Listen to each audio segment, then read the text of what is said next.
Hey guys, it's Daniel Gyomory, your local realtor, and today I just want to make this quick video to go over an article that I was just quoted in from Realtor.com, and it's titled, "Want to get the most money for your home? Don't do these 9 things." So basically this writer, Daniel Bortz from Realtor.com, contacted me and did a short interview and wanted to get a few of my comments and ideas on mistakes that I've seen sellers make when they're trying to sell their home and get their home sold for the top dollar. So I just want to run through a few things. So these are 9 mistakes. Now they're not all my ideas. He quoted a few other realtors as well, but I do agree with them all. So I want to run through them for you guys so you guys have an idea. Number 1, ignoring your agent's advice. So don't ignore your agent's advice. Now a little pretense for this, make sure you have a really good listing agent who's working on your behalf. If you trust them and you know they're going to do a good job, then use them for the job you've hired them and trust their advice, their expertise through negotiations, getting you through closing, etc.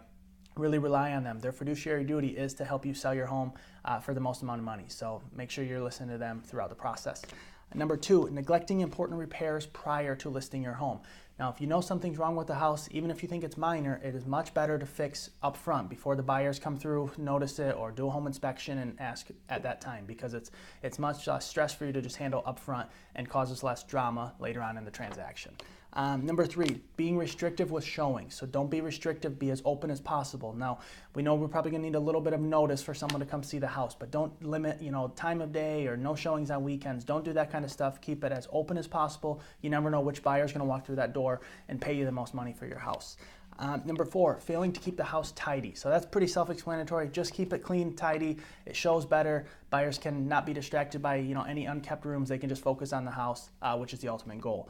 Number 5, being present for homes, open houses or during home showings. So definitely don't be home. I know you want to be there to see who's coming in, but definitely get out of the house. It's a much easier showing for the buyer's agent, and the buyers, they feel more comfortable. They can look through the house and see if they're interested. So same thing for open houses. Let your listing agent come through for a few hours, do an open house, and you guys can go out to eat or go do something. Just let the home be open and let your agents do their job and sell the home for you.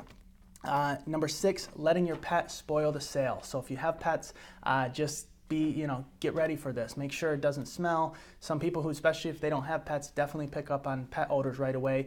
Some people are also allergic to pets, so make sure you're thinking of that when you go to put the home up for sale. Do your best to get the house smelling well, and then take the pets with you during showings as well.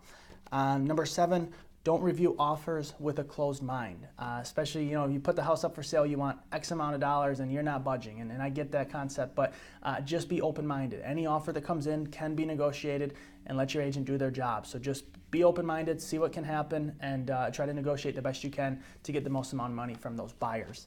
Number 8, bulking over requested repairs. So if the buyers have a home inspection, they have a few things that you missed from, like I mentioned before, getting those done before you list the home. If they have a few repairs they've requested, if they're reasonable, work with them. Don't lose this entire sale over a few $100s. If you got to hire a contractor to fix a few things, or you got to get out your toolbox to do a few little things for them, as long as they're reasonable, be willing to work with them. You don't want to blow the whole sale up over a few $100s. And then number 9, lastly, overlooking closing costs. So this doesn't happen too often, especially with my clients, because I go through a net sheet with them at the listing appointment, and they know exactly how much money they're going to walk away with.